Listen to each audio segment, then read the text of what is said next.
فأعوذ بالله من الشيطان الرجيم. بسم الله الرحمن الرحيم. اقرأ باسم ربك الذي خلق خلق الإنسان من علق اقرأ وربك الأكرم الذي علم بالقلم علم الإنسان ما لم يعلم. صدق اللہ العظیم. بزرگان محترم، دختران محترم، برادران اسلام، حاضرین مجلس، جامعہ سید احمد شہید کے کتب خانے کے اوپر کے اس ہال میں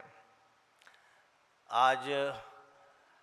جو اجتماع ہو رہا ہے، جو کانفرنس ہو رہی ہے، جو مذاکرے کی محفل ہو رہی ہے،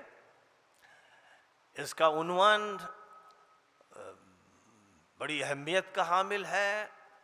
اور وہ ایک برننگ ٹاپک ہے. ایجوکیشنل چیلنجز کیا ہیں آج ہمارے ملک میں؟ خاص طور پر تعلیمی چیلنجز کون سے ہیں جن کا ہمیں سامنا ہے، جن کا ہمیں مقابلہ کرنا ہے، جن پر ہمیں غالب آنا ہے؟ پہلے تو ہمیں چیلنجز کو سمجھنا ہے، ایشوز کو سمجھنا ہے، مسائل کو سمجھنا ہے، پھر مسائل کو حل کرنا ہے. مدارس اور جامعات کا یہی مقصد ہوتا ہے. صرف کورس پڑھا دیا جائے، کتاب پڑھا دی جائے، یہ کافی نہیں ہوتا ہے. ہمیں تو ایک نسل تیار کرنی ہے، ایک ٹیم تیار کرنی ہے، کیڈرز تیار کرنے ہیں، کام کے لوگ تیار کرنے ہیں. اس مقصد کی خاطر کسی مدرسے کا قیام ہوتا ہے، کسی کالج کا قیام ہوتا ہے، کسی یونیورسٹی یا اکیڈمی کا قیام ہوتا ہے. اور تعلیم کا موضوع ایسا ہے جسے ہر وقت تازہ رہنا چاہیے. 1984 کی بات ہے کہ دارالعلوم ندوۃ العلماء میں تعلیم کے موضوع پر، نصاب تعلیم و نظام تعلیم کے موضوع پر ایک کانفرنس منعقد کی گئی اور میں اس میں بہت سرگرم رہا. اور اس میں حضرت مولانا سید ابو الحسن علی حسنی ندوی رحمۃ اللہ علیہ نے صدارت فرمائی اور اس وقت کے بڑے بڑے علماء، مولانا منت اللہ رحمانی رحمۃ اللہ علیہ، مولانا محمد منظور نعمانی رحمۃ اللہ علیہ، اور اسی طرح بڑی شخصیات ملک کی شریک ہوئیں. اور جو تجاویز پیش کی گئیں، جو مقالات پیش کیے گئے، اللہ تعالیٰ نے یہ توفیق دی کہ میں نے ان کو مرتب کر کے الگ سے شائع کیا. ایک کتاب ان مقالات پر مشتمل موجود ہے. پھر 2002 میں اسی جامعہ میں نے ایک انٹرنیشنل کانفرنس ایجوکیشن پر منعقد کی، جس میں ترکی سے بھی نمائندے شریک ہوئے اور عالم عربی سے شریک ہوئے، ہندوستان کے مختلف صوبوں سے اور متعدد ملکوں سے، پڑوسی ملکوں سے بھی یہاں پر نمائندے شریک ہوئے.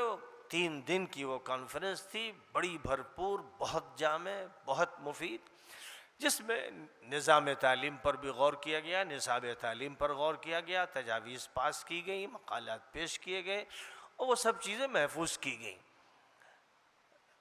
چونکہ یہ ایک عمل ایسا ہے جس کو جاری و ساری رہنا ہے.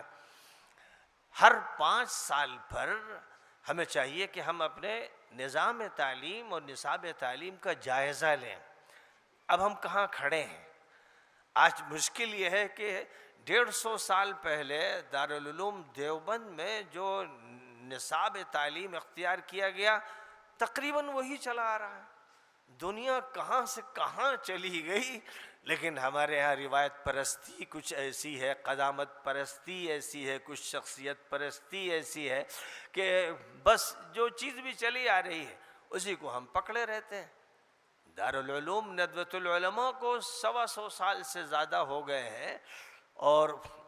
ابتدا میں جو کوششیں کی گئیں ان کوششوں میں پھر جو 1940 سے 1950 اور 60 تک زبردست اضافہ ہوا. اور جس میں حضرت مولانا سید ابو الحسن علی حسنی ندوی کا سب سے اہم رول ہے، تو اس اضافے کا زیادہ تر تعلق عربی زبان کے سلیکشنز کو اور اس کی جو منتخب نمائندہ تحریریں ہیں مختلف ادوار کی، ان کو پیش کرنے، اور اسی طرح عربی گرامر پر کتابوں کو تیار کرنے کا، اور عربی تنقید کے موضوع پر کتاب تیار کرنے کا کام ہوا۔ اسی طرح کیسے مضمون سازی کی جائے، معلم الانشاء کیسے عبارت بنائی جائے عربی میں، اردو سے ترجمہ کیسے کیا جائے، اس موضوع پر کام ہوا۔ لیکن جہاں تک تعلق ہے ان موضوعات کا جو شرعی موضوعات ہیں، جیسے تفسیر کا موضوع ہے، حدیث کا ہے، فقہ کا ہے، تاریخ اسلامی کا ہے، علم کلام کا ہے، ان موضوعات پر جو تجدید چاہیے تھی وہ نہیں ہوئی۔ اور 1980 سے خاص طور پر دارالعلوم ندوۃ العلماء میں نے یہ کام شروع کیا کہ جو کتابیں ہمارے یہاں پڑھائی جاتی ہیں ان کتابوں کو نئے سیٹ اپ کے ساتھ پیش کیا جائے، کم از کم اتنی تجدید کی جائے، اتنا تو ماڈرنائزیشن کیا جائے کہ وہ کتاب جو لیتھو پر چھپی تھی اور اس میں حاشیے بھی پرانے انداز کے تھے، تو ان کو نئے گیٹ اپ کے ساتھ، نئی ترتیب کے ساتھ، نئی پیراگرافنگ کے ساتھ، اور ہر پیراگراف کے لیے ایک ذیلی عنوان کے ساتھ کتابوں کو شائع کیا جائے۔ تو الحمدللہ علوم حدیث پر، علوم تفسیر پر، علوم فقہ پر بتدریج کام کیا جاتا رہا، اور آج آپ نے دیکھا کہ قدوری کی یہ کتاب بھی اسی سلسلے کی ایک کڑی ہے۔ میں ایک الگ حاشیے کے ساتھ بھی قدوری شائع کر چکا ہوں، شرح وقایہ بھی شائع کر چکا ہوں، اصول الشاشی کو میں نے مہذب کر کے شائع کیا ہے، اور حدیث کے علوم پر تو میری ہی 3 کتابیں ہیں جو ابتدا میں پڑھائی جاتی ہے، شیخ عبدالحق دہلوی کا مقدمہ، اور پھر حافظ ابن حجر کی جو کتاب ہے نخبۃ الفکر، اس پر بھی الحمدللہ میں نے ایک نیا کام کیا ہے، وہ بھی شائع ہو چکی ہے۔ اور سب سے اہم کتاب، منتہی کتاب، جو علامہ ابن الصلاح رحمۃ اللہ علیہ کی معرفت علوم الحدیث ہے، اس کو تو میں 40 سال سے پڑھاتا رہا اور اس پر کام کرتا رہا۔ ابھی 1-2 سال پہلے اس کو میں نے شائع کیا، اس کا ایک نیا ایڈیشن شائع کیا، اس میں کچھ اضافے کیے، کچھ چیزیں حذف کی، یعنی جس کو تہذیب کہتے ہیں، تو تہذیب علوم الحدیث ابن صلاح کا کام کیا۔ تو الحمدللہ ایک تو یہ کام ہے، لیکن اس کے علاوہ جو اور کام تھے جن کے بارے میں دارالعلوم ندوۃ العلماء کے بانی اور تحریک ندوہ کے بانی حضرت مولانا سید محمد علی مونگیری رحمۃ اللہ علیہ فرمایا کرتے تھے کہ علم کلام کی تجدید کی ضرورت ہے اور علم فقہ کی تجدید کی ضرورت ہے۔ یہ بات ڈاکٹر اقبال نے بھی کہا۔ ڈاکٹر اقبال کی جو فکر اسلامی کی تجدید پر کتاب ہے، ریکنسٹرکشن آف اسلامک تھاٹس، اس میں انہوں نے بھی یہ فکر بیان کی ہے، لیکن مولانا مونگیری رحمۃ اللہ علیہ نے ایک بڑے مفکر ہونے کی حیثیت سے، علامہ وقت ہونے کی حیثیت سے، اور ایک عظیم الشان تعلیمی تحریک برپا کرنے کی حیثیت سے ادھر توجہ دلائی تھی کہ فقہ کی تجدید کی ضرورت ہے اور علم کلام کی تجدید کی ضرورت ہے۔ علم کلام کے بارے میں جو نہ جانتے ہوں ان کو یہ معلوم ہونا چاہیے کہ وہ علم جس کا عقیدوں سے تعلق ہے، وہ علم جس کا فکر اسلامی سے تعلق ہے، اس کو آپ اعتقادی شعبہ بھی کہتے ہیں، کلامی شعبہ بھی کہتے ہیں، آج کی زبان میں آپ اس کو فکری شعبہ بھی کہہ سکتے ہیں، یعنی ہماری فکر کیسے تشکیل پائے۔ اور جب ہم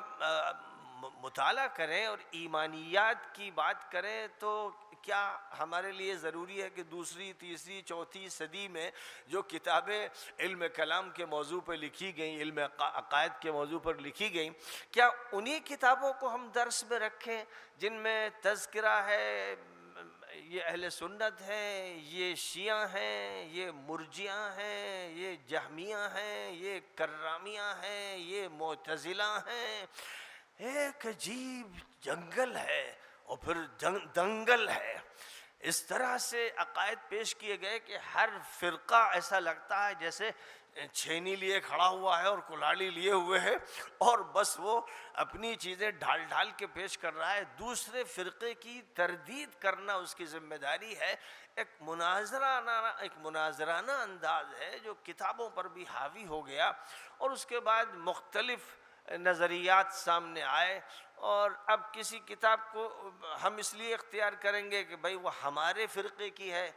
اور یہ کتاب شیعوں کی ہے، یہ معتزلیوں کی ہے، یہ مرجئہ کی ہے. اور یہ سب قصہ ایسا چلا کہ پوری دنیا کے سب سے بڑے فقہ کے امام اعظم امام ابو حنیفہ رحمۃ اللہ علیہ پر بھی تابڑ توڑ حملے کیے گئے اور ان کی طرف سے کیے گئے جو محدثین کہلاتے ہیں کہ امام ابو حنیفہ صاحب الرائے ہیں. یہ اپنے قیاس پر اور رائے پر عمل کرتے ہیں. حدیث سے ان کو کچھ لینا دینا نہیں ہے. 14 یا 17 حدیثیں بس ان کو معلوم ہیں اور سارا انہوں نے جو قانون بنایا اپنے دماغ سے بنا دیا ہے. نعوذ باللہ. یہ الزام باہر والوں نہیں لگائے، کسی مستشرق کا یہ الزام نہیں ہے، ان کا ہے جو محدثین کہلاتے ہیں، بڑے بڑے محدثین. ایک یہ کہ وہ صاحب الرائے ہیں، یعنی قیاس کو ترجیح دیتے ہیں حدیث پر. اور اصول یہ ہے کہ قرآن اور حدیث پر اگر کوئی کسی رائے یا اجتہاد کو ترجیح دے گا تو اس کی رائے کو دیوار پر پٹک کے مار دیا جائے گا، اس کی کوئی حیثیت نہیں ہوگی. اس لیے کہ قرآن اصل مرجع ہے اور پھر حدیثیں جو صحیح اور ثابت ہیں وہ اس کے بعد ان کی تشریح کرتی ہیں. ان دونوں کے علاوہ فلاں کا قول حجت نہیں ہے، اس سے استفادہ کیا جا سکتا ہے. لیکن یہ ہوا اور امام اعظم ابو حنیفہ رحمۃ اللہ علیہ کو یوں ہی نہیں چھوڑ دیا گیا، پھر کہا گیا یہ مرجی ہیں، یعنی مرجئہ فرقے کے ہیں. اور مرجئہ فرقے کی جو تشریح کی گئی بعد میں اور تعویلات کی گئی کہ وہ لوگ کہتے ہیں لا تضر مع الایمان معصیۃ، ایمان کے ساتھ کوئی گناہ نقصان نہیں پہنچاتا.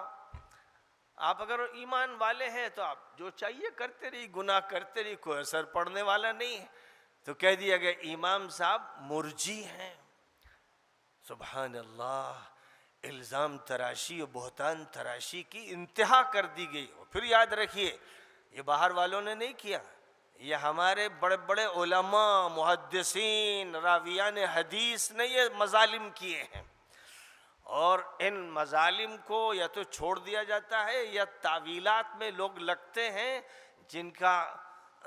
کوئی جواز نہیں، کوئی گنجائش نہیں. ان کی اس طرح کے اقوال کو ان کے منہ پہ مار دینا چاہیے، دیواروں پہ پٹک کے پھینک دینا چاہیے. ہمیں فرصت نہیں ہے کہ ہم اس کی تعویل کریں. ہم جانتے ہیں کہ امام اعظم ابو حنیفہ اسلامی تاریخ کے وہ جوہری ہیں، وہ امام اعظم ہیں جنہوں نے فقہ اسلامی کی تشکیل کا وہ کام انجام دیا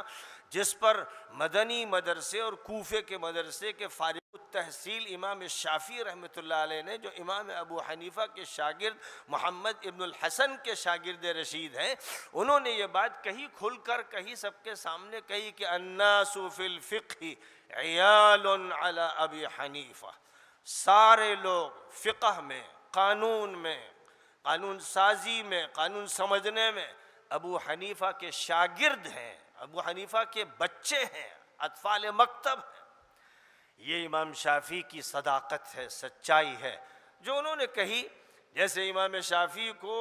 یمن سے گرفتار کیا گیا اس دور میں جب ہارون رشید کی خلیفہ عباسی کی حکومت تھی، اس جرم میں کہ اہل بیت سے ان کے تعلقات ہیں، اہل بیت سے، حضور پاک علیہ السلام کی اولاد سے ان کے تعلقات ہیں جن کے خلاف ظلم کر رہے تھے بنی امیہ کے مجرم اور پھر بنی عباس کے مجرم.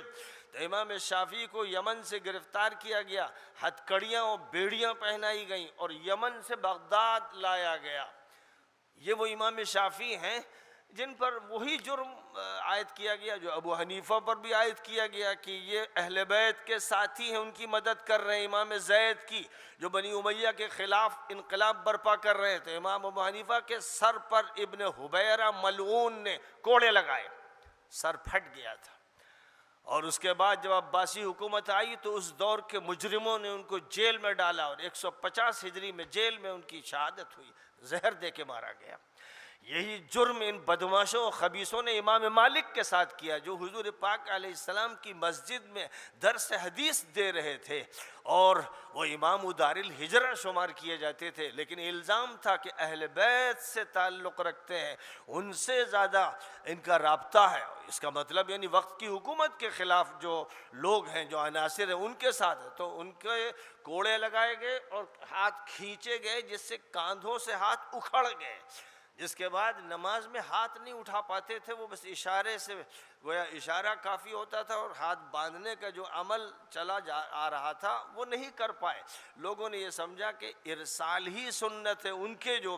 ماننے والے تھے، تو مالکیہ میں ارسال رائج ہو گیا، حالانکہ وہ مجبوری تھی، حالت اضطرار۔ اور پھر مدینہ منورہ میں سال ہا سال امام مالک نے اس طرح وقت گزارا کہ اپنے گھر سے نہ مسجد نبوی آتے تھے، نہ جمعے میں آتے تھے، نہ اور دیگر نمازوں میں۔ ان کے ساتھ یہ جرم کیا اس دور کے خبیث حکمرانوں نے۔ یہ تاریخ ہے جس کو لوگ بھلاتے ہیں تاکہ ان کے جرائم واضح نہ ہونے پائیں اور اہل حق نمایاں نہ ہو سکیں۔ تو بہرحال مجھے یہ بتانا ہے کہ یہ جو علم کلام پڑھایا جاتا ہے مدرسوں میں، دماغ خراب کیا جاتا ہے، تو تاریخ کے اس دور کا اس طرح تذکرہ کیا جاتا ہے کہ بس جس کو انہوں نے اہل سنت کہہ دیا، ناصبیوں نے، مجرموں نے، وہ ہو گئے بقیہ۔ امام ابو حنیفہ پر الزام لگا دیا اور بڑے بڑے ائمہ وقت پر الزام لگا دیا، کسی کو کچھ کہا، معتزلی کہہ دیا، کسی کو مرجی کہہ دیا۔ اس لیے میرا یہ کہنا ہے کہ اکثر اس طرح کی جو کتابیں ہیں ان کو جلا دینا چاہیے، یا ان کو رکھنا چاہیے عبرت نامے کے طور پر۔ اور ہمیں ضرورت ہے اس علم کلام کی جو علم کلام قرآن سے اخذ کیا جائے، وہ علم کلام جو حضور پاک علیہ السلام کے بیانات سے اخذ کیا جائے، وہ علم کلام جو حضور کی سیرت سے اخذ کیا جائے۔ صرف حدیثیں کافی نہیں ہیں، یہ دیکھنا ہے کہ حضور کا عمل کیا تھا۔ عمل کو اور حدیث کو دونوں کو مربوط کرنا ہے، تب جا کر ہمارا صحیح علم کلام تیار ہوگا۔ یہ کام ہے اور الحمدللہ کچھ نہ کچھ کیا گیا، جن میں ڈاکٹر عبدالمجید زندانی یمن کے بہت بڑے عالم اور جو قرآن و سائنس پر بڑا کام کر چکے ہیں، اور متعدد بڑے بڑے سائنٹسٹ رشیا کے اور امریکہ کے ان کے ہاتھ پر اسلام لا چکے ہیں۔ ان کی مشہور کتاب انہ الحق، وہ برحق ہے، یہ کتاب ان کی انگلش میں اور اردو میں، دنیا کی زبانوں میں منتقل کی گئی۔ تو انہوں نے جو عقیدے کی کتاب تیار کی، اس کا نام رکھا علم الایمان، ایمان کا علم، کیونکہ قرآن ایمان بولتا ہے، عقیدہ نہیں بولتا۔ یہ عقیدہ لایا ہوا، ٹھوسا ہوا لفظ ہے، چاہیے کہ اس کو بھی دیش سے نکال دیا جائے۔ اور اسی طرح علم کلام کے لفظ کی ضرورت نہیں ہے، ایمان ہے، ہمیں ایمان سمجھنا ہے قرآن سے، تو یہ کام ہے۔ اور جو بھی مدارس میں باصلاحیت ہو ان کو چاہیے کہ اس پر وہ غور کریں۔ اس کے بعد مسئلہ آتا ہے، میرے نزدیک مسئلہ آتا ہے اخلاقیات کا اور تربیت کا۔ ایک دائرہ ہے فکری، اعتقادی، کلامی، جس کو ہمیں ایمان کے عنوان سے لینا ہے۔ اس کے بعد جو دائرہ ہے وہ ہے اخلاق اور تربیت کا، جو مارل ایجوکیشن ہے۔ آج نیو ایجوکیشن پالیسی میں مارل ایجوکیشن پر بہت توجہ دی گئی ہے، لیکن ظاہر ہے کہ وہ مارل ایجوکیشن دیو مالائی ہے جس پر توجہ دی گئی ہے، لیکن ہماری جو مارل ایجوکیشن ہے وہ موحدانہ ہے، اس کا قیام توحید پر ہوا ہے، اللہ کی ذات سے اس کا تعلق و رابطہ ہے۔ اللہ نے جو ہمیں اخلاق تعلیم فرمائے، ہمارے نبی پاک علیہ السلام نے ہم کو جو اخلاق دیے ہیں، اور نبی صلی اللہ علیہ وسلم نے مکہ مکرمہ میں اور مدینہ منورہ میں جس طرح معاشرے کی تشکیل فرمائی اور مواخات قائم کر کے ایک ایسا نمونہ پیش کیا کہ آسمان دیکھتا رہ گیا اور زمین تلوے چاٹتی رہ گئی۔ وہ جو نمونہ تھا اخوت کا، جس میں قریش کے بھی تھے، اور بنو ہاشم بھی، اور بنو عدی بھی، اور بنو تیم بھی، اور اوس کے بھی، اور خزرج کے بھی، اور بنو عیب بھی، مختلف قبائل کو، خاندانوں کو ایسا شیر و شکر فرما دیا کہ بس آدمی حیران رہے، اور اگر وہ انگلیاں ڈال دے اس میں تو چاٹتا رہے، اس کی چاشنی سے لذت اندوز رہے۔ ایک ایسی اخوت نبی پاک علیہ السلام نے قائم فرمائی تھی۔ اس اخوت کو کس نے توڑا؟ یہ سنی، یہ شیعہ، یہ بریلوی، یہ دیوبندی، یہ مرجی، یہ جہمی، یہ چنی و چنا، نبی سے تو کبھی نہیں سنا گیا، قرآن میں تو کبھی یہ سب نہیں کہا گیا۔ وہاں تو اس پر پابندی کڑی لگا دی گئی کہ وَاعْتَصِمُوا بِحَبْلِ اللَّهِ جَمِيعًا وَلَا تَفَرَّقُوا، اللہ کی رسی کو سب لوگ مل کر، اے امت والو سب لوگ مل کر مضبوطی سے تھام لو اور مت بٹو، مت پھٹو، مت کٹو، فرقے مت بناؤ۔ وَأَنَّ هَذِهِ أُمَّتُكُمْ أُمَّةً وَاحِدَةً، یہ تمہاری امت ایک امت ہے۔ تو قرآن یہ کہہ رہا ہے اور نبی بھی یہی کر رہے ہیں، یعنی سب کو بھائی بھائی ایسا بنا رہے ہیں کہ سگے بھائی بھی اس اخوت کو دیکھتے رہ گئے۔ یہ نبی پاک علیہ السلام کا عمل ہے۔ اس لیے ہمیں اخلاق اور تربیتی نظام کو قرآن سے اور نبی پاک علیہ السلام کی سیرت طیبہ سے اخذ کرنا ہے، اور پھر جن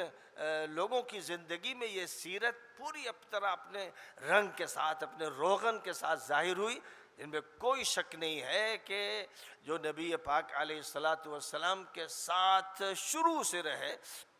ان میں خدیجۃ الکبریٰ، خواتین میں خدیجۃ الکبریٰ تمام خواتین کے لیے ایک ایسا ماڈل ہے جس کی کوئی مثال دنیا میں نہیں پیش کی جا سکی ہے۔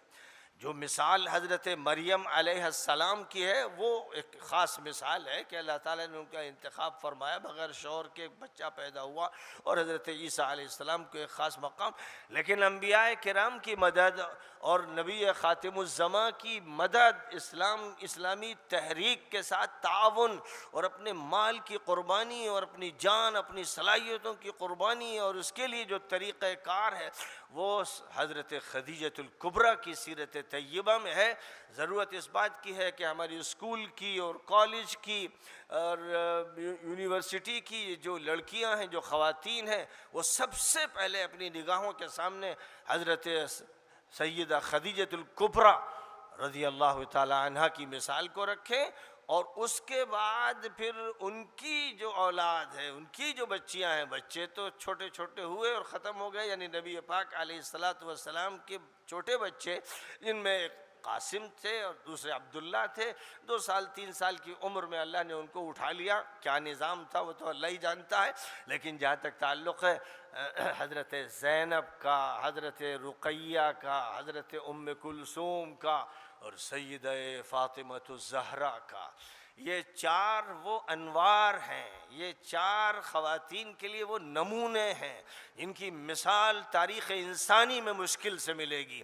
لہذا ان کے نمونے خاص طور پر سمجھائے جائیں، پیش کیے جائیں۔ ان کی قربانیاں ایسی ہیں جن پر زیادہ گفتگو نہیں ہوتی، حالانکہ سب سے زیادہ انہیں نمایاں کرنا چاہیے، کیونکہ وہ نبی کا حصہ ہیں، وہ نبی کے جسم ہے، وہ نبی کے لختہائے جگر ہیں۔ وہ یوں سمجھیے کہ ان کا ریشہ ریشہ نبوت کے خون سے سیراب ہوا ہے، اس لیے ان کا تو ہر کلمہ، ہر لمحہ، ان کی ہر ادا حجت ہے امت اسلامیہ کے لیے۔ اور پھر ان میں اللہ کی طرف سے جبرائیل امین حضور پاک علیہ السلام کے پاس یہ پیغام لے کر آئے کہ اے نبی، آپ کی بیٹی فاطمۃ الزہرا کو اللہ تعالیٰ نے تمام خواتین جنت کی سردار بنایا ہے۔ حضور پاک علیہ السلام کا یہ کہنا ہے کہ مجھ سے جبرائیل امین نے کہا، اللہ کا یہ پیغام۔ اب یہ اللہ کا معاملہ ہے کہ اگر عربوں میں سے محمد علیہ السلام کا انتخاب کیا گیا تو اللہ کی چاہت ہے، کون اعتراض کر سکتا ہے؟ اور 4 بیٹیوں میں سے ایک بیٹی کا انتخاب ہوا کہ فاطمۃ الزہرا سیدۃ نساء اہل الجنہ، تو جو تمام جنت کی خواتین کی سردار متعین کی گئی ہیں۔ عجیب بات ہے کہ امت مسلمہ میں انہیں جس طرح ماڈل کے طور پر پیش کرنا چاہیے تھا، ہر گھر میں ان کی سیرت ہونی چاہیے تھی، ہر گھر میں ان کا نمونہ ہونا چاہیے تھا۔ ہر بچی اور ہر طالبہ یہ کہتی کہ بھئی پہلے نمبر پر خدیجۃ الکبریٰ ہیں، اور پھر اس کے بعد زینب بھی ہیں، اور رقیہ بھی ہیں، اور ام کلثوم بھی ہیں، لیکن تمام خواتین کے لیے اگر ایک نمونہ منتخب کیا جائے کہ سب سے اعلیٰ اور سب سے افضل اور سب سے محبوب اور سب سے زیادہ نبی سے تعلق رکھنے والا کون ہے، تو کہنا پڑے گا کہ سیدہ فاطمۃ الزہرا علیہ السلام ہے۔ یہ فہم پیدا کرنے کی ضرورت ہے. لیکن کیونکہ امت کو سنی اور شیعہ میں بانٹا مجرموں نے، خطا کاروں نے، جنہوں نے کوڑے برسائے، کبھی ابو حنیفہ کو مارا، کبھی شافعی کو پا بجولا بغداد پہنچایا، کبھی مالک کو انہوں نے نشانہ بنایا، اور کبھی حجاج جیسے ملعون مجرم اور خطا کار نے 1,20,000 تابعین اور صحابہ کو اس نے قتل کیا ہے. یعنی جنگ میں نہیں، ان کو شہروں میں پکڑ دھکڑ کر کے، اور کہیں 1,000 پکڑے، کہیں 2,000 پکڑے، اور ان کی گردنیں اس طرح کاٹی جیسے بکرے کاٹے جاتے ہیں. یہ وہ لوگ ہیں جن سے بہت سے لوگ جو اپنے کو اہل سنت کہتے ہیں تعلق رکھتے ہیں، نسبت کرتے ہیں. ظاہر ہے کہ کتنے کمینے اور کتنے ذلیل اور کتنے مجرم ہیں ایسے لوگ جو ان سے نسبت کریں، جبکہ قرآن کہتا ہے وَمَن يَقْتُلْ مُؤْمِنًا مُتَعَمِّدًا فَجَزَاؤُهُ جَهَنَّمُ خَالِدًا فِيهَا وَغَضِبَ اللَّهُ عَلَيْهِ وَلَعَنَهُ وَأَعَدَّ لَهُ عَذَابًا عَظِيمًا. اللہ فرماتا ہے کہ جو کسی ایک مومن کو بھی قتل کر دے وہ ہمیشہ ہمیشہ جہنم میں رہے گا، اس پر خدا کی لعنت، اس پر خدا کا غضب. اتنی سخت ترین الفاظ، ایک کو بھی جو قتل کر دے. اب بتائیے وہ بدماش و مجرم جنہوں نے بار بار حملہ کیا حضرت سیدنا علی پر کہ انہیں قتل کر دیں، اور عمار ابن یاسر کو قتل کیا، اور 35,000 40,000 صحابہ و تابعین، صحابہ اس میں کم تھے ظاہر ہے، اور تابعین، ان کو شہید کیا، ان کے ہاتھ کاٹ دیے، سر پھاڑ دیے. جن مجرموں نے یہ کیا، اور پھر جن مجرموں نے نواسۂ رسول سیدنا حسن کو زہر دے کر مار دیا، جن مجرموں نے کربلا میں سیدنا حسین اور حضور کے خاندان کے حسین بچوں، نورانی بچوں کو شہید کیا.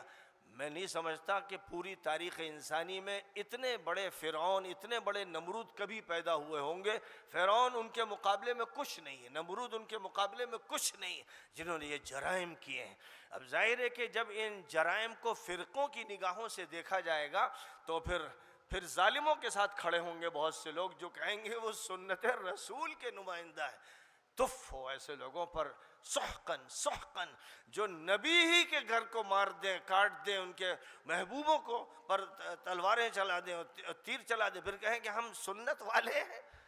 یا اللہ، ان سے بڑا بدعتی، ان سے بڑا فسادی، ان سے بڑا مجرم، ان سے بڑا خطا کار کون ہوگا؟ یہاں سے معلوم ہوا علم کلام نیا تیار ہونا ہے، اور جب علم کلام نیا تیار ہوگا تو اوپر کی بھی کتابوں کی تطہیر ہوگی. اور آج کے دور میں جب بحث ہوگی تو لبرلزم کی ہوگی، کیپٹلزم کی ہوگی، سوشلزم کی ہوگی، جس میں بہت سی فکریں تو شکست کھا چکی ہیں، لیکن بہت سی ابھی وہ فکریں ہیں جو لبرلزم کے مختلف ناموں کے ساتھ اس وقت آپ کو ہالی ووڈ میں اور بالی ووڈ میں اور اسی کی طرح جو مارکیٹس ہیں، عالمی مارکیٹس ہیں، وہاں کسی نہ کسی شکل میں نظر آئیں گی. یہ وہ لوگ ہیں جن کے ہاتھ میں میڈیا ہے، یہ وہ لوگ ہیں جن کے ہاتھ میں پالیٹکس ہے، یہ وہ لوگ ہیں جن کے ہاتھ میں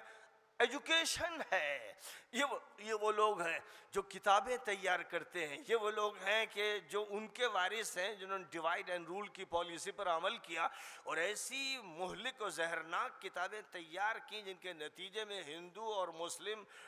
بار بار فسادات کے شکار ہوئے، اور صرف تقسیم ہندوستان کے موقع پر 30 لاکھ انسانوں کو قتل کیا گیا، اور باقی 30,000 فسادات جو 1947 سے ہوئے ہیں ان میں لاکھوں انسانوں کو گاجروں مولیوں کی طرح کاٹا گیا. یہ سب نتیجہ ہے ڈیوائڈ اینڈ رول کی اس پالیسی کا جو پہلے انگریزوں نے اختیار کی. اور اب ہندوستان میں اس وقت بات ایسی متشدد اور متعصب اور ایسی خطرناک قسم کی ٹیررسٹ تنظیمیں ہیں جو میڈیا میں بھی یہ کام کر رہی ہیں، ایجوکیشن میں بھی کر رہی ہیں، پولیٹکس میں بھی کر رہی ہیں، اور ساتھ ہی ساتھ جو ہماری سویلائزیشن ہے اس کو بھی وہ بگاڑنے میں لگی ہوئی ہیں. تو ایک حملہ ہے، چوطرفہ حملہ ہے اور بڑا خطرناک حملہ ہے۔ ظاہر ہے کہ ہمیں ایسے حملوں کے مقابلے کے لیے پلٹ کر دیکھنا ہے کہ نبی صلی اللہ علیہ وسلم مکہ مکرمہ میں کیسے حملوں کو برداشت کر رہے تھے، اور جو آپ پر ایمان لانے والے تھے وہ کیا کر رہے تھے، ہمیں اس کو اچھی طرح سمجھنا ہے، تو وہ ایک کام ہے۔ تو بہرحال میں نے کہا کہ پہلا موضوع عقائد کا ہے، دوسرا موضوع اخلاق کا ہے اور تربیت کا ہے، تیسرا جو موضوع ہے وہ فقہ کا ہے، قانون کا ہے۔ اب قانون کا جہاں تک تعلق ہوتا ہے تو جو قانون 5ویں صدی 6ٹھی صدی میں لکھ دیا ہمارے علماء نے، اللہ ان کو جزائے خیر دے، ہم یہ سمجھے کہ بس یہ آخری، قرآن میں جو لکھا ہے وہ اول بھی ہے اور آخر بھی ہے، اور جو نبی پاک علیہ السلام کی صحیح حدیثوں میں بیان کیا گیا ہے وہ اول و آخر ہے، لیکن اس کے علاوہ جو بھی اجتہاد ہے، ابو حنیفہ کا ہو یا مالک کا ہو یا شافعی کا ہو یا احمد کا ہو یا لیث کا ہو یا اوزاعی کا ہو یا ابن المبارک کا ہو یا اسحاق ابن راہوے کا ہو یا اور بعد میں آنے والے کا ہو، یہ سب لیبارٹری میں داخل کرنے کے لائق ہے، ان کی چیکنگ ہوگی لیبارٹری میں۔ آج ہمارے دور کا تقاضا کیا ہے؟ ہمیں قرآن کی روشنی میں سمجھنا ہے، حدیث کی روشنی میں سمجھنا ہے، سیرت کی روشنی میں سمجھنا ہے۔ فتاویٰ کی جو کتاب ڈھلی ڈھلائی ہے اٹھائی، او فلاں مفتی نے یہ کہا، فلاں مفتی نے یہ کہا، بالکل حجت نہیں۔ خوب صاف سن لیجئے، بالکل حجت نہیں۔ ہر دور میں ہمارے لیے مرجع قرآن پاک ہے اور پھر نبی پاک علیہ السلام کی ذات گرامی ہے، اور نبی اکرم صلی اللہ علیہ وسلم نے جب یہ فرمایا تھا کہ ترکت فیکم امرین لن تضلوا ما تمسکتم بہما کتاب اللہ و سنتی، دو چیزیں میں نے تمہارے درمیان چھوڑی ہیں، اگر ان کو مضبوطی سے تھامے رہو گے تو گمراہ نہیں ہوگے۔ ایک اللہ کی کتاب، ایک میرا طریقہ، یعنی ذات رسالت میں آپ اور آپ کا قول اور عمل، لیکن اسی کے ساتھ ساتھ یہ فرمایا حجۃ الوداع سے واپس ہوتے ہوئے غدیر خم پر ٹھہر کر 40,000 50,000 صحابہ کے سامنے حضرت علی کو اپنے ساتھ کھڑا کر کے فرمایا ترکت فیکم ثقلین لن تضلوا ما تمسکتم بہما کتاب اللہ وعطرتی اہل بیتی۔ میں دو بھاری ذمہ داریاں، اے صحابہ، اے میرے صحابہ سن لو، حج کر کے ابھی آ رہے ہو سن لو،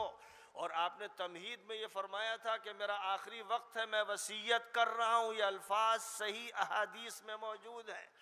فرمایا دو بھاری امانتیں چھوڑ رہا ہوں تمہارے درمیان، ان کو اگر پکڑے رہو گے، تھامے رہو گے تو ہرگز گمراہ نہیں ہوگے، ایک اللہ کی کتاب اور میرے اہل بیت، دوسرے میرے اہل بیت۔ اور حضرت علی موجود تھے، آج اتفاق کی بات ہے یہ بھی علی ہیں،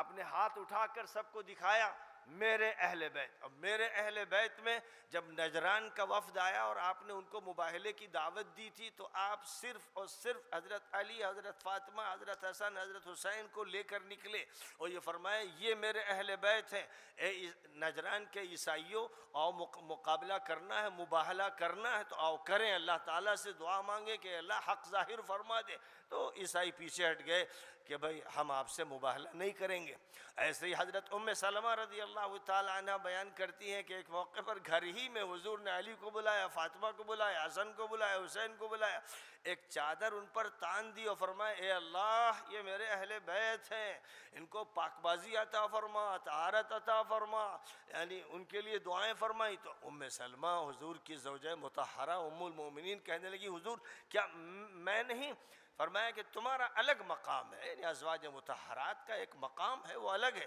یہ اہل بیت ہے، یہ اہل بیت۔ تو یہ باتیں واضح ہیں، اب ان کو جو الجھاتے ہیں، جو بگڑے ہوئے مولوی فتین الجھاتے ہیں اور اپنی ناسبیت کو چھپاتے ہیں، وہ یہ حرکتیں کرتے ہیں کہ کبھی یہ کہا کہ اہل بیت میں تو یہ داخل ہیں وہ داخل ہیں، وہ ظاہر ہے کہ کسی معنی کے لحاظ سے ازواج مطہرات بھی داخل ہیں، لیکن جو خاص معنی ہے جس میں آپ نے خصوصیت عطا فرمائی ہے اس میں علی اور فاطمہ اور حسن حسین ہے۔ اس لیے جب ہم علم کلام پر بات کریں گے قرآن اور حدیث کی بنیاد پر، صرف قرآن اور حدیث کی بنیاد پر، تو تصویر دوسری ہوگی، لیکن ہم جب اس میں اضافے، الحاقات، تعویلات، وہ والا پہلو بھی شامل کریں گے، تصویر دوسری ہوگی۔ لیکن بہرحال ہمیں امت کی طرف واپس جانا ہے، اس لیے میں علی الاعلان یہ کہتا ہوں کہ نبی پاک علیہ السلام کے دور کا جو ماحول تھا اور جو اخوت تھی، جہاں کوئی نہ شیعہ تھا، نہ سنی، نہ بریلوی تھا، نہ دیوبندی، اسی ماحول کی طرف ہمیں واپس جانا ہے، اسی ماحول کی طرف ہمیں واپس جانا ہے۔ اور جو لوگ فرقوں میں بانٹ رہے ہیں، اسی میں لگے ہوئے ہیں، یہی ان کا پیشہ ہے، یہی دھندا ہے۔ اللہ تعالیٰ سے دعا کرنا ہے کہ اللہ زمین کو ان سے صاف فرما دے اور ان کو پھر قرار واقعی سزا دے جو اس امت کو پھاڑنے میں لگے ہوئے ہیں۔ ہمارا کام یہ ہے کہ ہم عہد نبوت کی طرف واپس جائیں۔ جتنا زیادہ ہم نبی پاک علیہ السلام سے قریب ہوں گے، اتنا ہی زیادہ حق کے قریب ہوں گے۔ اور بہرحال تو علم کلام بھی ایک خاص طرز چاہتا ہے۔ پھر علم فقہ جو ہے، میں اس کا ذکر کر رہا تھا کہ قانون جو ہے، قانون میں جیسے ابھی ہندوستان میں ایک زبردست بحث چھڑی، 3 طلاق دے دی گئیں تو بس ہو گئیں، تو عورت بالکل اب ہمیشہ کے لیے الگ ہو گئی۔ اب اگر جوڑنا ہے تو حلالہ کرنے والے کچھ سانڈ چاہیے، کچھ سانڈ مولویوں کی شکل میں کچھ سانڈ ہیں بکاؤ جو پیسہ لیتے ہیں، حلالہ کرتے ہیں۔ یہ خطرناک مجرم و خبیث لوگ ہیں، کسی بھی حلالہ کا کوئی گنجائش نہیں۔ اب ہمارے محدثین، بڑے بڑے محدثین، جن میں بعد کے دور میں سب سے نمایاں نام ابن تیمیہ کا ہے، کہتے ہیں کہ اگر ایک وقت میں، یعنی ہر طہر میں، ایک طہر جو عورت کو پیش آتا ہے اس میں 1 طلاق ہو، پھر انتظار کیا جائے، دوسرے طہر میں دوسری طلاق ہو، پھر انتظار کیا جائے، تیسرے طہر میں تیسری طلاق، یعنی 1 مہینے کا فصل ہو، یہ ہوگی تو 3 طلاق کا یہ مطلب ہوگا کہ اب اس عورت سے جدائی ہو جائے گی، سوچ سمجھ کر لمبے وقت کے بعد، ایک ہی دن میں، ایک ہی وقت میں تو یہ 3 طلاق، 4 طلاق، 20 طلاق، اس سے 1 طلاق واقع ہوگی، 1 طلاق، وہ بھی رجی، شوہر بیوی سے رجوع کر سکتا ہے، مسئلہ حل ہو سکتا ہے۔ یہ حدیثیں کہہ رہی ہیں، یہ کوئی بجرنگ دل والا نہیں کہہ رہا، یہ مودی نہیں کہہ رہا، حدیثیں کہہ رہی ہیں، علماء کہہ رہے ہیں۔ اگر یہ موقف اختیار کر لیا جاتا اور میں نے بڑی قوت سے اس وقت اس کو پیش کیا تو ذلت نہ ہوتی، غلط قانون نہ بنتا، اور 3 سال شوہر کو سزا میں نہ ڈالا جاتا، جیل میں نہ رکھا جاتا۔ لیکن افسوس ہے کہ تجدید جو فقہ کی ہونی ہے وہ نہیں کی گئی۔ اس کے نتیجے میں جو حقائق سامنے آئے ہیں، بابری مسجد کے قصے میں بھی میں نے حنبلی فقہ اور حنفی فقہ کے دلائل پیش کیے کہ جو صورتحال ہے اس صورتحال میں ہمیں یہ سمجھ لینا چاہیے کہ اس مسجد کا کوئی متبادل انتظام کر لیا جائے، اور اس کا جواز موجود ہے۔ اور خاص طور پر میں نے تو حضرت عمر امیر المومنین حضرت عمر کا حوالہ دے کر بتایا کہ انہوں نے کوفہ کی ایک مسجد کو تبدیل کر دیا، جبکہ وہاں تو ایسے ہنگامی حالات بھی نہیں تھے، نارمل حالات تھے، اور مسجد کی جگہ پر کھجور کا بازار بنایا، مسجد میں بازار بنایا، یعنی مسجد وہاں سے ہٹا دی گئی، دوسری جگہ مسجد بنائی گئی۔ یہ صحیح سندوں سے ثابت ہے اور اس کے دلائل پیش کیے، لیکن میں کیا کروں، ان کا علاج جو روایت پرستی میں اتنا زیادہ مبتلا ہے کہ وہ فقہ کی تجدید کے لیے تیار نہیں۔ تو ظاہر ہے کہ مولانا سید محمد علی مونگیری رحمۃ اللہ علیہ کے وارث نہیں ہیں، ان کے نمائندہ نہیں ہیں، یہ ان کی ترجمانی کرنے والے لوگ نہیں ہیں، اور جو ضرورت ہے کہ علم کلام کی تجدید کی جائے اور فقہ کی تجدید کی جائے، وہ اس تجدید کے کام کے لائق نہیں ہے۔ تو اس لیے آج یہ دشواریاں پیش آ رہی ہیں کہ ہم میڈیا کے میدان میں جو ٹی وی چینلز ہیں، سوشل میڈیا کے چینلز ہیں، وہاں ہمارے بعض مولوی صاحبان جن میں پرسنل لا بورڈ کے بھی بعض مولوی ہوتے ہیں، پہنچتے ہیں اور پھر ذلیل کیے جاتے ہیں، گالیاں دی جاتی ہیں، رسوا ہوتے ہیں۔ ایک مولوی صاحب جو پرسنل لا بورڈ کے ممبر بھی ہیں، انہوں نے ایک عورت کے ہاتھ مارنا چاہا تو اس عورت نے ان کے دھپ رسید کر دیا، اور ایک ایسا دھول دھپا دنیا نے دیکھا جس کے بعد کیا عزت رہ جاتی ہے۔ میں نے بار بار یہ کہا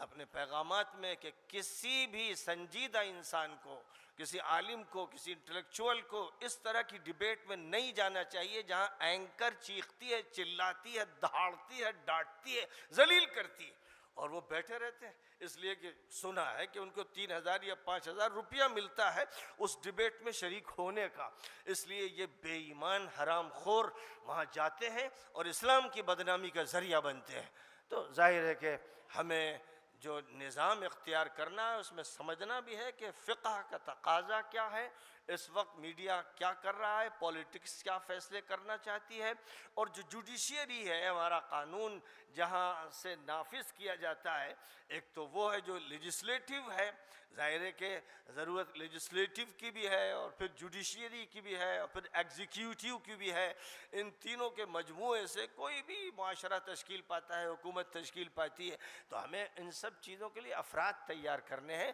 اب ہماری جو تعلیمات ہیں، جو بنیادی، جن کو بچوں کو پڑھانے کے لیے ڈاکٹر صاحب نے کام کیا اور بہت سو نے کام کیے ہیں، کہ جو ہمارا فکری ڈھانچہ ہے وہ سمجھ میں آ جائے، ہمارا جو اخلاقی اور تربیتی پہلو وہ نسل میں منتقل کر دیا جائے، اور ہمارا جو قانونی اور فقہی پہلو ہے اس کو سمجھا دیا جائے ابتدائی سطح میں۔ لیکن جب ہائی اسکول کی بات آئے، اور بلکہ یوں کہیے بی اے کے لیول کی بات آئے، ایم اے کے لیول کی بات آئے، تو وہاں پر پھر ایسے لیکچررز ہونے چاہیے، اور مدارس میں ایسے مدرسین ہونے چاہیے جو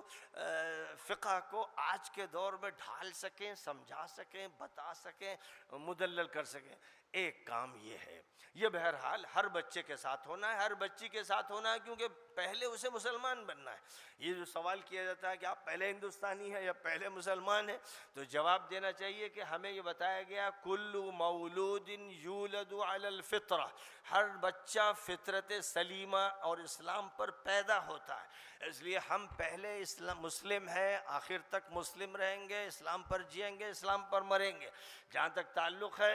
ملک کا، قانون کا، یہ نمبر 2 پر آتا ہے، اس پر ہم یہ غور کریں گے کہ بھئی ہمارے اسلام سے ٹکراتا تو نہیں ہے۔ اگر اسلام سے تصادم ہوگا تو ظاہر ہے کہ ہم اپنے اسلام کو ترجیح دیں گے، لیکن جہاں تصادم نہیں ہوگا وہاں ہم قبول کریں گے، ٹکراؤ اختیار نہیں کریں گے۔ تو بہرحال ہمارا ایک موقف یہ ہونا ہے، لیکن ابھی یہ سمجھنا چاہیے کہ جتنے علوم کسی اسکول میں پڑھائے جاتے ہیں، کسی بھی کالج میں پڑھائے جاتے ہیں، کسی بھی یونیورسٹی میں پڑھائے جاتے ہیں، وہ علوم جو ماسکو میں پڑھائے جا رہے ہیں، جو ٹوکیو میں پڑھائے جا رہے ہیں، جو واشنگٹن اور برلن اور لندن میں پڑھائے جا رہے ہیں، سب اسلامی علوم ہیں، سوائے ان کے جو نقصان دہ۔ نبی پاک علیہ السلام نے 2 قسمیں بیان کی۔ اللہم انی اسألک علما نافعا، ایک دعا یہ تھی آپ کی، اللہم انی اعوذ بک من علم لا ينفع، اے اللہ میں تجھ سے درخواست کرتا ہوں ہر ایسی سائنس کی، ہر ایسی نالج کی، ہر ایسے علم کی کہ جس سے فائدہ پہنچے، نفع پہنچے، اور اے اللہ میں پناہ مانگتا ہوں ایسی سائنس سے، ایسی نالج سے، ایسے علم سے جو نقصان پہنچائے۔ یہ تقسیم ہے،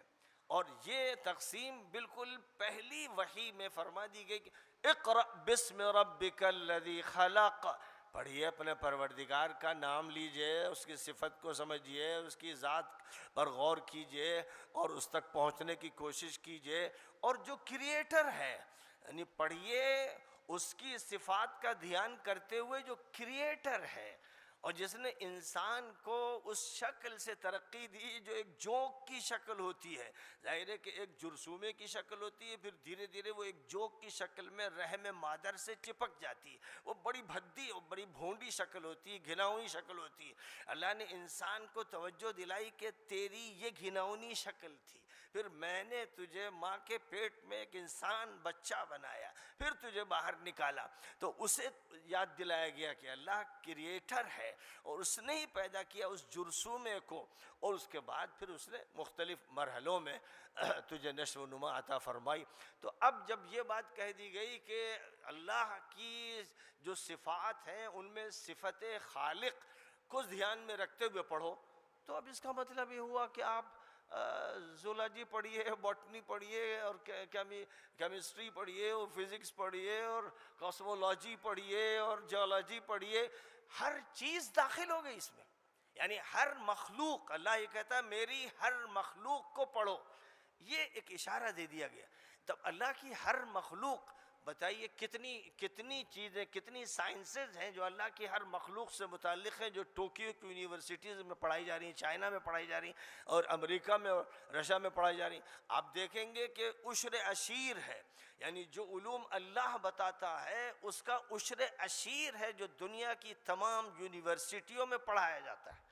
اور قرآن کی معلومات، قرآن کی سائنسز اگر پڑھائی جائیں تو ساری یونیورسٹیاں لپٹ کر ایک خول میں آ جائیں گی۔ یہ حیثیت ہے تمام دنیا کی یونیورسٹیوں کی، اور جتنے علوم پڑھائے جا رہے ہیں مفید، شرط یہ ہے کہ مفید، وہ سب اسلامی ہیں۔ اس لیے یہ قدیم ہے، یہ جدید ہے، یہ شرعی ہے، یہ عصری ہے، یہ دینی ہے، یہ دنیاوی ہے، یہ مدرسے والا ہے، یہ کالج والا ہے، یہ سب بیوقوفی کی باتیں ہیں، جاہلانہ باتیں ہیں۔ اللہ تعالیٰ نے دنیا دی ہے اس لیے کہ اسے برتنا ہے، اور اس کو برتنے کے لیے فرمایا ہر چیز کو پڑھنا ہے، اس کو سمجھنا ہے اور اس کا استعمال کرنا ہے۔ لہذا بجائے اس کے کہ تفصیل بتائی جاتی کہ یہ لوہا اور یہ پیتل اور یہ سونا اور یہ چاندی اور چنی اور چنا، کئی کئی اشارے کر دیے گئے، لیکن کہہ دیا گیا خَلَقَ لَكُم مَّا فِي الْأَرْضِ جَمِيعًا، جو کچھ بھی اس زمین میں ہے، اس کی تہوں میں ہے، اس کے اوپر ہے، اس کی فضاؤں میں ہے، یہ سب تمہارے لیے اللہ نے پیدا کیا ہے۔ جب ہمارے لیے پیدا کیا ہے تو ہم اس کو سمجھیں گے، اس کو برتیں گے، اس کا استعمال کریں گے۔ یہ وہ سبق تھا جو نبی پاک علیہ السلام نے اپنے صحابہ کو اور اہل بیت کو پڑھایا، اور اسی سبق نے دنیا فتح کی تھی۔ عراق ہو یا شام ہو یا ایران ہو یا رومن امپائر ہو، یہ سب مدرسہ نبوی کے طلباء کے ذریعے فتح ہوئے تھے۔ آج پھر اگر مدرسہ نبوی قائم کر دیا جائے اسی تصور کے ساتھ، تو نئی دنیا قسم بخدا فتح ہو جائے گی۔ اور پھر یہ کہ ہم کیا کریں، ہم بیکورڈ ہیں، ہم چنی ہیں، ہم چنا، یہ رونا ختم ہو جائے گا۔ رونے کا موقع نہیں ہے، قدم آگے بڑھائیے، کام کیجئے، مدرسہ نبوی کو پھر سے وجود میں لے آئیے۔ پھر آپ دیکھیے کہ آپ کہاں پہنچتے ہیں۔ ساری دنیا آپ کے تلوے چاٹے گی، بڑی بڑی طاقتیں آپ سے کام لیں گی، بڑے بڑے عہدے آپ کو دیے جائیں گے۔ یہ سب کچھ انشاءاللہ ہوگا۔ اسی ارادے اور نیت کے ساتھ یہ چھوٹا سا ایک پروگرام منعقد کیا گیا ہے۔ ظاہر ہے کہ بار بار ہر سال کوئی نہ کوئی پروگرام تو ہونا ہی چاہیے، بلکہ ہر 3-4 مہینے پر بیٹھک ہونی چاہیے، مختلف موضوعات پر غور و خوض کیا جاتا رہے اور چیک کیا جاتا رہے کہ کیا کمی ہے ہمارے نصاب میں، ہمارے نظام میں، اور اس کو ہم کیسے دور کریں گے۔ اللہ اس کی توفیق عطا فرمائے۔ دعا فرما لیے۔ اللهم لك الحمد كما ينبغي لجلال وجهك وعظيم سلطانك، اللهم صل على محمد وعلى آل محمد كما صليت على إبراهيم وعلى آل إبراهيم إنك حميد مجيد، اللهم بارك على محمد وعلى آل محمد كما باركت على إبراهيم وعلى آل إبراهيم إنك حميد مجيد، اللهم إنا نسألك علما نافعا وقلبا خاشعا ولسانا صادقا ورزقا واسعا وحلالا طيبا وشفاء من كل داء، اللهم إنا نعوذ بك من علم لا ينفع ومن قلب لا يخشع ومن عين لا تدمع ومن دعاء لا يسمع ومن دعوة لا يستجاب لها، اللهم علمنا ما ينفعنا وانفعنا بما علمتنا وزدنا علما وعملا يا أرحم الراحمين، يا معلم إبراهيم علمنا، يا معلم إبراهيم علمنا، يا مفهم سليمان فهمنا، يا أكرم الأكرمين أكرمنا، اللهم ارحمنا، اللهم أعزنا ولا تهنا، اللهم إنا نسألك رضاك والجنة ونعوذ بك من سخطك والنار۔ اے اللہ، ہم سب تیری بارگاہ میں حاضر ہیں، تیرے بندے ہیں اور محتاج ہیں، تجھ سے بھیک مانگتے ہیں، تیرے سامنے ہاتھ پھیلاتے ہیں۔ قدرت تیری ہے، بادشاہت تیری ہے، عظمت تیری ہے، جلال تیرا ہے، علوم تو نے سکھائے، نبی تو نے برپا کیے، اور اس دنیا کو تو نے بسایا، سب تیرے ہاتھ میں ہے، تیری قدرتی ہر جگہ کار فرما ہے۔ اے اللہ، اپنے فضل و کرم سے ہماری اس جامعہ کو نواز دے، اے اللہ ہماری اس جامعہ کو نواز دے، اے اللہ علوم اسلامیہ کا بہترین مرکز بنا دے، منارہ نور بنا دے، اے اللہ فرشتوں کا ماحول عطا فرما، اے اللہ فرشتوں کا ماحول عطا فرما، نیک بخت انسانوں کا ماحول عطا فرما، اے اللہ برکات سے متمتع فرما، تمام سیئات سے ہمیں محفوظ فرما، ہر شر سے ہر فتنے سے ہماری حفاظت فرما۔ اے اللہ جو یہاں حاضر ہیں اور جو حاضرات ہیں، اے اللہ جو خواتین ہیں اور جو مرد یہاں موجود ہیں، سب کے سب تجھ سے لو لگانے والے ہیں، تیری عبادت کرنے والے ہیں، اور تجھ سے بھیک مانگتے ہیں کہ اے اللہ پوری دنیا کے جو حالات اور ہمارے اس ملک کے جو حالات ہیں جن میں شرک کرنے والے اور کفر کرنے والے توحید والوں پر چڑھنا چاہتے ہیں، اے اللہ اپنی قدرت قادرہ سے اس منظر کو ظاہر فرما دے کہ توحید کا علم بلند ہو جائے۔ اے اللہ اپنے فضل و کرم سے قرآن پاک کی روشنی سے ہمیں منور فرما دے، اور نبی پاک علیہ السلام کی سنت و سیرت سے ہمارے گھر کو آباد فرما، ہماری اولاد میں اس علم کو منتقل فرما، اور ہم سب کو ایمان کا محافظ بنا دے اور ہمارے عمل کو سدھار دے۔ اے اللہ محض اپنے فضل و کرم سے سب کے حق میں ہماری دعاؤں کو قبول فرما۔